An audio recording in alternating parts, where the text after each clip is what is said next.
लीलादुङ्गस्तनगरडी सुत्यभोक्तिकृष्णं पारार्त्यं स्वं सदस्रसिद्धिमध्यापयन्तीं स्वशिष्टायां सृजनिगलितं याबलाकृत्य पुङ्क्ते गोदा तस्मै नमैदं भूय एवास्तु भूय அன்னவயல் புதுவை ஆண்டாள் அரங்கற்கு பண்டு திருப்பாவை பல்பதியம் இன்னிசையால் பாடிக் கொடுத்தாள் நற்பாமாலை பூமாலை சூடிக் கொடுத்தாளை சொல்லு சூடிக் கொடுத்த சுடற்கொடியே தொல்பாவை பாடியருள வல்ல வல்வளையாய் நாடி நீ வெங்கடவர்க்கு என்னை விதி என்ற இம்மாற்றம் நாம் கடவா வண்ணமே நல்கு.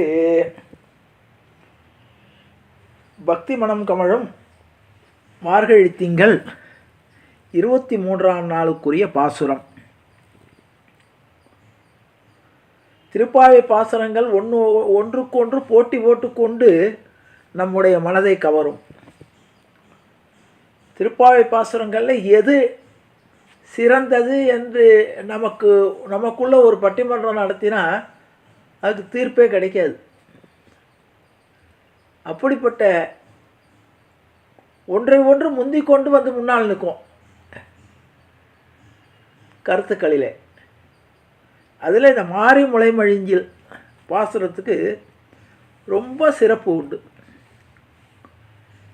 நாச்சியார் நேற்றைய தினம் பெருமாளை எழுப்பியாச்சு. நாங்கள்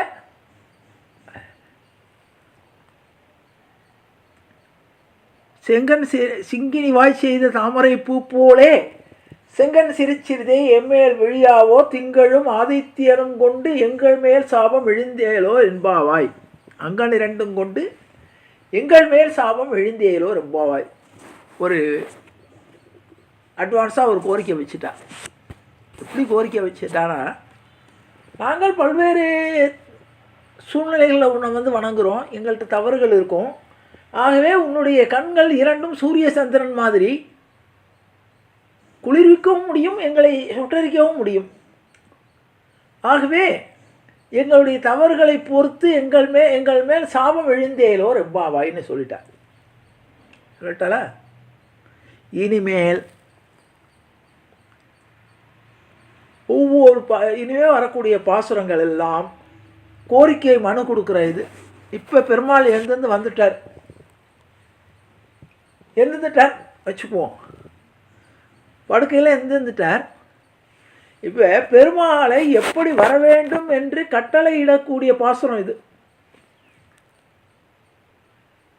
அருமையான பாசுரம், அனுபவிக்க வேண்டிய பாசுரம். மாரி முளைமழிஞ்சில் மண்ணி கிடந்துறங்கும் சீரிய சிங்கம் அறிவுற்று தீவிழித்து வேரி மயிர் பொங்க எப்பாடும் பெயர்ந்து தறி மூறி நிமிர்ந்து முழங்கி புறப்பட்டு போதர்மா போலே நீ பூவை பூவண்ணா உன் கோயில் நின்று இங்கனே போந்தரளி கோப்புடைய சீரிய சிங்காசனத்திலிருந்து யாம் வந்த காரியம் ஆராய்ந்து அருளேலோ ரெம்பாவாய். பகவானுக்கு பெருமாள் எதிர்ந்தாச்சு. எந்திருந்த உடனே சாதாரணமாக யாருமே எழுந்திருந்த உடனே என்ன ஆகும், ஒரு களைப்பு இருக்கும் தூக்கத்தில். அதாவது விடிகாலை பொழுது நல்லா தூக்கம் வரக்கூடிய நேரம். சாதாரணமாக பார்த்தோன்னா விடிகாலையில் தான் நல்லாவே தூக்கம் வரும். அந்த தூக்கத்தை தவிர்த்து துயில் எழுப்பியிருக்கா. எந்திருந்த உடனே எப்படி வரணும்னு நாச்சியார் சொல்கிறார். சாதாரணமாக தூங்கி எழுந்திருந்த உடனே எல்லா ஜீவராசிகளுக்குமே ஒரு சோம்பேறித்தனம் இருக்கும். அதில் மனிதனுக்கு ரொம்பவே இருக்கும். தூங்கி எழுந்திருந்த உடனே சுறுசுறுப்பாக இருக்கக்கூடிய ஒரே ஜீவராசி என்னன்னா சிங்கம் தான். அதான் அழகாக நாச்சியார் சொல்ல. சிங்கம் என்ன பண்ணும்னா மழைக்காலத்தில் குகைக்குள்ளே போய் அடங்கிக்கும். சிங்கத்துக்கு ஒரு சிறப்பு குணம் உண்டு. அது நம்மள மாதிரி ஃப்ரிட்ஜில் வச்சு சாப்பிடாது, ஃப்ரெஷ்ஷாக சாப்பிடும். அப்பப்போ வேட்டையடித்து அப்பப்போ சாப்பிடும். சாப்பிட்டுட்டு மிச்சத்தை போட்டு போயிடும். அது பாக்கி இருக்கிறத மிச்சத்தை வச்சு சாப்பிடாது. அது இன்ஸ்டன்ட் ஃபுட்டு. அதுக்கு அது என்ன பண்ணும்னா மழைக்காலத்தில் குகையில் போய் ஓய்வு எடுக்கும். மழைக்காலம் முடிஞ்சு அது ஓய்வு எடுத்த உடனே அது வெளியில் திரும்பி வந்த உடனே அந்த குகையிலேருந்து வெளியே வரும். வரக்கூடிய கோலத்தை நாச்சியார் அவ்வளோ அழகாக வர்ணிக்கிறார். மாறி முளைமழஞ்சில் மண்ணி கிடந்துறங்கும் சீரிய சிங்கம் அறிவுற்று தீ விழித்து. வார்த்தைக்கே படிக்கும் போதே நமக்கு கண் முன்னால் சிங்கம் தெரியும். குகையிலேருந்து வருது அந்த சிங்கம். எப்படி வருதுன்னா மாறி முளைமழஞ்சில் மண்ணி கிடந்துறங்கும் சீரிய சிங்கமா அறிவுற்று தீ விழித்து வேரி மயிர் பொங்க. அந்த அதோட பிடரி அப்படி ஒரு சிலுப்புமா. வேரி மயிர் பொங்க எப்பாடும் பேர்ந்துதிரி. அப்படி பிடரிய ஒரு சிலுப்பு ஒரு கர்ஜிக்குமா. இது கர்ஜிச்ச உடனே அதனுடைய சத்தம் கேட்ட உடனே எல்லா மிருகங்களும் பயந்து ஓடுமா. ஏன்னா சிங்கம் வேட்டைக்கு புறப்பட்டு எடுத்துணும். வாழ்ந்து போகக்கூடிய மிருகங்களை அதை விட அதிக வேகத்தை போய் இது பாய்ஞ்சு பிடிக்குமா. அது பிடிக்கிறக்கா முதல்ல என்ன பண்ணும்னா அப்படி ஒரு சோம்பல் முறிச்சு ஒரு கர்ஜனை விடுமா. முன்னால் தூக்கி வச்சுட்டு பின்னங்காலை எவ்வளோ தள்ள முடியுமோ தள்ளிட்டு கால்களை முறுக்கி அப்படி ஒரு பிளறியை செலுப்பிட்டு ஒரு கர்ஜனை மூறி நிமிர்ந்து முழங்கி புறப்பட்டு நான் வேட்டைக்கு வரப்போகிறேன், உங்களை காப்பாற்றிக்க முடிஞ்சவங்க காப்பாற்றிக்குங்கோ அப்படிங்கிறதான் அது கர்ஜனைன்னு பேர். மற்ற எல்லா மிருகங்களுக்கும் கத்துது, கரையுது, கூவுது இப்படி தான் பேர். சிங்கம் ஒன்று தான் அது அதனுடைய கத்தல், அதனுடைய இரைச்சல் எப்படி இருக்கும்னா கர்ஜனை. அது பேரே ஒரு கம்பீரமாக இருக்கும். சிம்ம கர்ஜனைன்னு பேர். அப்போ மூறி நிமிர்ந்து முழங்கி புறப்பட்டு போதருமா போலே நீ பூவை பூவண்ணா. நீ தூக்கத்துலேருந்து எழுந்து வந்திருக்கும் போது யார் மாதிரி வரணும்னா சிங்கம் மாதிரி கம்பீரமாக எழுந்து வரணும். வந்து என்ன பண்ணணும் தெரியுமா? மூறி நிமிர்ந்து முழங்கி புறப்பட்டு போதர்மா போலே நீ பூவை பூவண்ணா. உன்னை சிங்கத்தோட ஒப்பிட்டேனே என்று நீ சிங்கத்துக்கு பேர் மிருகேந்திரன்னு பேர். அது சிங்கம் வந்து மிருகங்களுக்கு தலைவன். ஆனால் நீ உன்னுடைய மனசு எப்படி தெரியுமா? பூ போன்ற மனசு உள்ளவன். பூவை பூவண்ணா உன் கோயில் நின்று இங்கனே போந்தருளி. நீ இருக்கக்கூடிய இடத்துலேருந்து வந்து கோப்புடைய சீரிய சிங்காசனத்திலிருந்து நான் உனக்கு ஒரு ஆசனம் போட்டு வச்சுருக்கேன். அதுவும் என்ன? சிங்காசனம். அதில் இருந்தால் சிங்காசனம்னே பேர் போல இருக்குது. நாச்சியார் கொடுத்த இது சிம்மாசனம்னு பேர். ஏன்னா அதில் உட்காரக்கூடிய அரசன் கம்பீரமாக இருக்கணுமா. சோப்பலாங்கி மாரி சோர்ந்து போய் உட்காரக்கூடாதான். இந்த அரசன் சிங்கம் எப்படி தன் துறக்கத்திலிருந்து வந்தால் கூட அந்த அந்த ஓய்வு அந்த ஒரு உறக்கத்தினுடைய களைப்போ அல்லது இதோ தெரியாமல் எப்படி கம்பீரமாக புறப்படுகிறதோ அதே மாதிரி அந்த சிம்மாசனத்தில் சீரிய சிம்மாசனத்திலிருந்து அந்த கடைசி வரி தான் முத்தாய்ப்பாக வச்சது. யாம் வந்த காரியம் ஆராய்ந்து அருளேலோ ரொம்பாவாய். நாங்கள் வந்திருக்கக்கூடிய காரியங்களினுடைய கோரிக்கையை ஆராய்ந்து அருள். நம்மளாம் இந்த பாசரத்தை சொல்லிட்டாவே நீங்கள் என்ன வேணாலும் பிரார்த்தனை வைக்கலாம். நம்ம பிரார்த்தனை தப்பாக இருந்தால் கூட சொல்லப்போனால் நம்முடைய பிரார்த்தனைகள்ங்கிறது எப்படி இருக்கும்னா நியாயமற்ற பிரார்த்தனைகள் கூட இருக்கும். நம்ம கேட்கக்கூடிய பிரார்த்தனைகள் நமக்கே எதிராக கூட மாறும். நம்முடைய கோரிக்கை நாம் பெருமாள்கிட்ட நமக்கு என்ன வேணும்னு கேட்க தெரியாது. அதுக்காக தான் நாச்சியார் இங்கே வந்தா பூமியில் அவதாரம் பண்ணது, கரெக்டாக கேட்கணும்னு. ஏன்னா கேட்டு வாங்க தெரியாது நமக்கு. பெருமாள் நிறைய கொடுப்பாப்ப நம்ம அது தருத்தம் மாதிரி நம்ம குறைச்சி கேட்போம். பெருமாள் நிறைய கொடுத்துட்டாருன்னா அதை அனுபவிக்கக்கூடிய அதை தாங்கக்கூடிய சக்தியும் நமக்கு இருக்காது. அதனால் ஒரு தாய்க்கு தெரியும் இந்த குழந்தைக்கு எவ்வளோ சாப்பாடு போட்டால் அது சாப்பிடும், அது எப்போ எதை சாப்பிட்டா ஜீரணம் ஆகும், எப்போ கொடுக்கணும் அது தாய்க்கு தான் தெரியும். அதே மாதிரி பெருமாளுக்கு நமக்கு என்ன செய்ய வேண்டும் என்பதை தெரிந்து தான் அவர் கொடுப்பார். நம்ம கொடுத்தது பூராமே அவன் நமக்கு அளவோடு தான் கொடுத்திருக்கான். அதையும் மீறி நாம் கேட்குறோன்னு வச்சுக்கோங்க, ஆசைப்பட்டு நம்ம கேட்டதை அப்படியே அவன் கொடுத்து விட்டால் நாம் அதை அனுபவிக்க முடியாது. அதுக்காகத்தான் நாச்சியார் அழகாக சொல்றார், யாம் வந்த காரியம் ஆராய்ந்து அருளேலோ பாவாய். நாங்கள் கண்டதெல்லாம் கேட்போம், நியாயமானதாகவும் இருக்கும், நியாயம் இல்லாததாகவும் இருக்கும், பேராசையினாலும் இருக்கும், அல்லது அல்பத்தனமான ஆசையாகவும் இருக்கும். இது எது எனக்கு நல்லது, எது எனக்கு பயன்படும், எது எனக்கு தகுதியானது என்பதை ஆராய்ந்து அருள். இந்த பாசனம் சொன்னோன்னா உண்மையில் நம்ம ஒவ்வொருத்தருமே இந்த பாசுரத்தை மனசுக்குள்ளே உள்வாங்கி நம்ம இந்த பாசுரத்தை சொல்லணும்னா வேறு ஒன்றுமே பண்ண வேண்டாம். நீங்கள் மனசுக்குள்ளே என்ன பிரார்த்தனை பண்ணிட்டாலும் சரி, நாச்சியாரியுடைய வாக்கு, பகவானே நான் கேட்குறேன், இது கேட்பதற்கு எனக்கு தகுதி இருக்கா தகுதி இல்லையான்னு தெரியாது, இது எனக்கு பயன்படுமா பயன்படாதா, நீ இதை கொடுத்தேன்னா அது நான் அனுபவிக்க எனக்கு சக்தி இருக்கா இல்லையான்னு எனக்கு தெரியாது. ஆகவே எனக்கு தகுந்தது எது என்பதை நீ ஆராய்ந்து கொடு, நான் கேட்டேனேன்னு கொடுத்துடாத. இதுதான் அந்த பாசுரத்துடைய அர்த்தம். இது நமக்கு நாச்சியார் எடுத்து கொடுக்குறா, இப்படி கேளுன்னு. இந்த காட்சியை சொல்லும்போது ஒரு அருமையான ஒரு பெரியவர்கள் ஒரு நிகழ்ச்சியை சொல்லுவாங்க. அது கற்பனையோ உண்மையோ, ஆனால் நான் ரொம்ப ரசிக்க வேண்டிய நிகழ்ச்சி. பெருமாள் நாச்சியாருடைய கனவுல சொல்லிட்டா, நாளைக்கு உன்னை ஏற்றுக்கொள்கிறேன், ஸ்ரீரங்கத்துக்கு வந்து சேருன்னு. பெரியாழ்வார் கனவுலையும் சொல்லியாச்சு, இங்கே சோழ மன்னனுடைய கனவுலையும் சொல்லியாச்சு, அர்ச்சகர்களுடைய கனவுலையும் சொல்லியாச்சு. நாளைய தினம் குறிப்பிட்ட முகூர்த்தத்தில் ஆண்டாளை நான் ஏற்றுக்கொள்கிறேன். பெரியாழ்வார் சொல்லியாக்கி ஸ்ரீரங்கத்தில் கொண்டு வந்து உன்னுடைய பெண்ணாகிய கோதையை என்னிடம் ஒப்படை.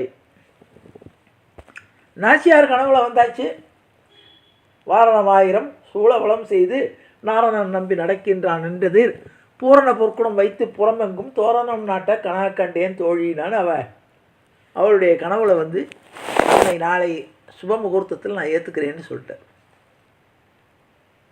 தாயார் போய் சொல்கிறா, பெரியாழ்வாருக்கு நம்பிக்கை இல்லை, ஆனால் அவருக்கும் கனவுல சொல்லிட்டார். நம்ம சாதாரண பொண்ணாக எடுத்து வளர்த்துன்னு வந்தோம், பெருமாளையே கைப்பிடிக்க போகிறாளா அப்படின்னு ஆச்சரியம். சோழ மன்னனுடைய செய்தி வருகிறது, உங்களுக்கு தேரெல்லாம் அனுப்பியாச்சு, ரதத்தில் ஏறி பூப்பல்லாக்கில் ஏறி நீங்கள் ஸ்ரீரங்கத்தில் வந்து ரங்கநாதருடைய சன்னதியில் உங்களுடைய மகளாகிய கோதை பிராட்டியை ஒப்படைக்கணும். இப்போ இவருக்கு உறுதியாயிடுச்சு, சரி. ஏன்னா பெருமாள் கிருஷ்ணனை நம்ப முடியாது. அழகாக சொல்லுவார், தீராத விளையாட்டு பிள்ளை கண்ணன் தெருவிலே பெண்களுக்கு ஓயாத தொல்லை, தின்ன பழம் கொண்டு தருவான் பாதி தின்கின்ற போதிலே தட்டி பறிப்பான், என்னப்பன் என்ன என்றால் அதை எச்சில் படித்து கடித்து கொடுப்பான், அழகான மலர் கொண்டு வந்தே ஒரு பூவை கொண்டு வந்து கொடுப்பான், உடனே சரி கொடு நான் வாங்கி வச்சுக்கிறேன்பா, முடியாது நீ கண்ணை முடிக்க நான் வைக்கிறேன்பானா. இவன் கண்ணை மூடிக்கொண்டு இருக்கும்போது இவன் என்ன பண்ணுவான், அந்த பூவை கொண்டு அவன் தோழிக்கு கொண்டு வைப்பான். அப்படிப்பட்ட தீராத விளையாட்டு பிள்ளைன்னு பாரதி அனுபவிப்பார்.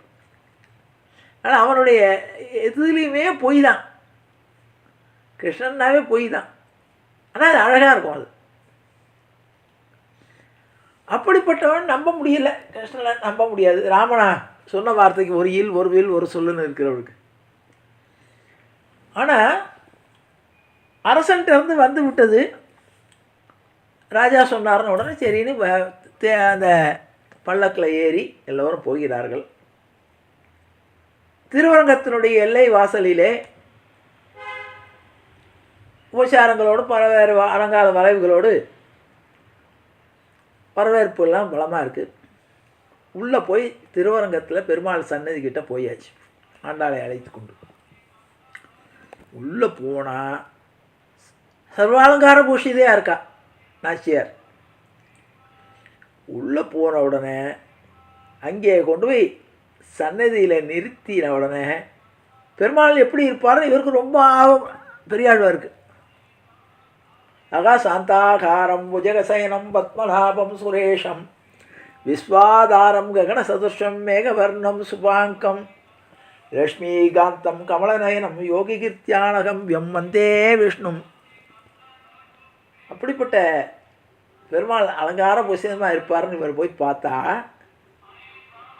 பெருமாள் அங்கே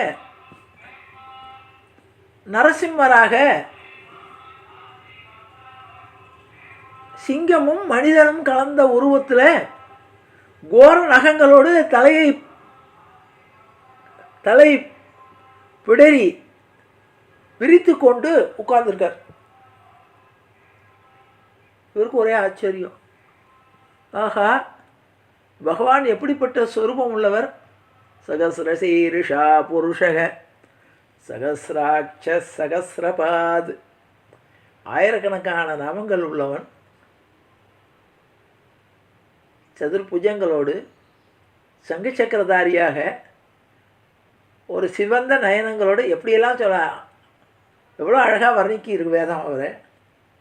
அப்படி இருப்பார்னா இவர் என்னடானா சாதாரணமாக மாப்பிள்ளையாக இருக்கக்கூடியவர்கள் மனக்கோலத்தில் அழகில்லாதவன் கூட தன்னை அழகுபடுத்தி கொள்வான். தலையெல்லாம் வாரி அழகாக மேக்கப் பண்ணிட்டு. ஆனால் ஏற்கனவே அழகாக உள்ளது பெருமாள் தன்னை அகோரமாக அவருக்கு நரசிம்மருக்கு அகோராயான ஒரு இதுவும் உண்டு.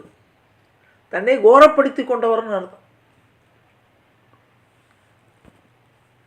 கோரமான பற்களோடு கூரிய நகங்களோடு காட்சி தரர். ஒரே ஆச்சரியம், என்னடா இது,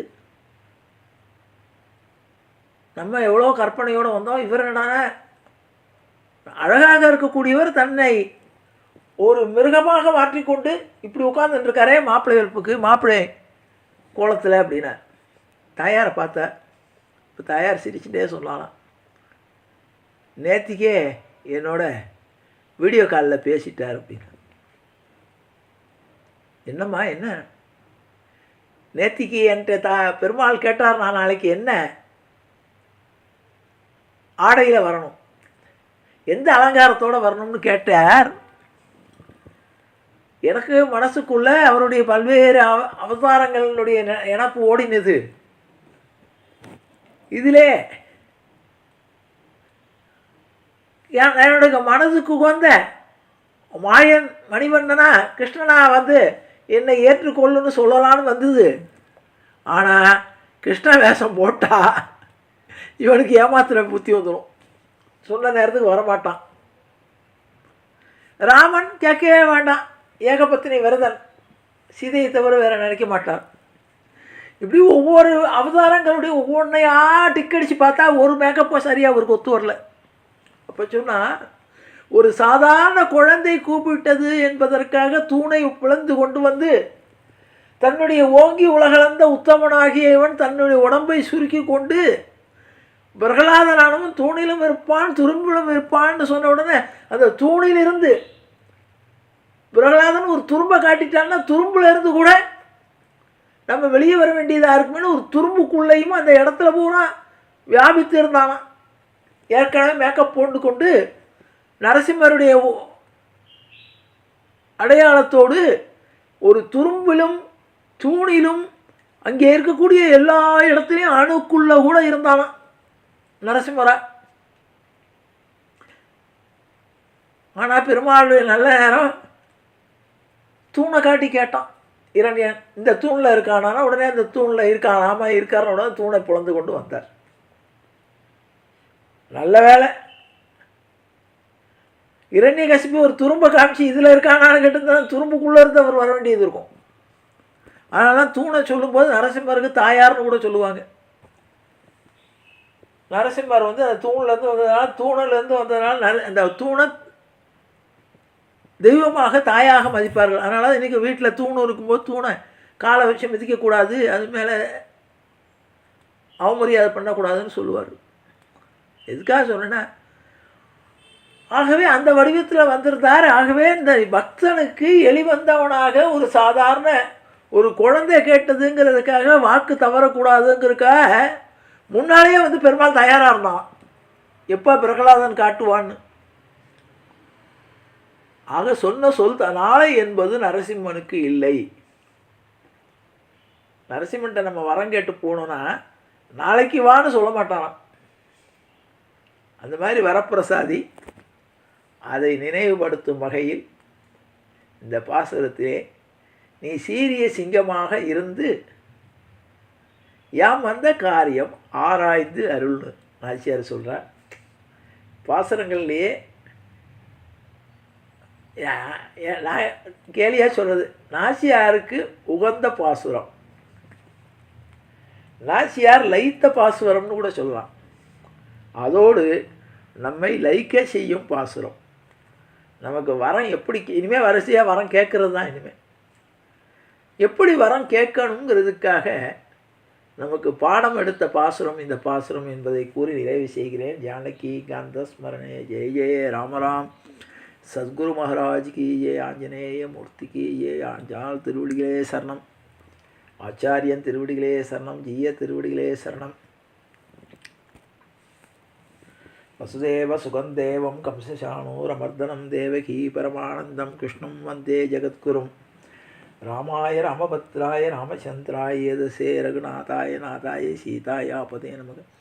கிருஷ்ணாய வாசுதேவாய தேவகி நந்தனாய ச நந்தகோபகுமாராய கோவிந்தாய நமோ நமக. அவதாம கத்தாரம் காதாரம் சர்வதம் பதாம் லோகாபிராமம் ஸ்ரீராமம் பூஜோ பூஜோ நமாம். வஜ்ரநாகாய வித்மகே தீக்ஷ்ணதம் ஸ்ராய் திமிகே தன்னோ நரசிம்ம பிரசோதயாது. காயேன வாச்சா மனசேந்திரியைர்வா புத்தியாத்மனா வா பிரகிருதே சுவா கரோமி யத்யத் சகலம் பரஸ்மை ஸ்ரீமான் நாராயணாய இதி சமர்ப்பயாமி. கோவிந்தநாம சங்கீர்த்தனம். கோவிந்தா ஹரி கோவிந்தா.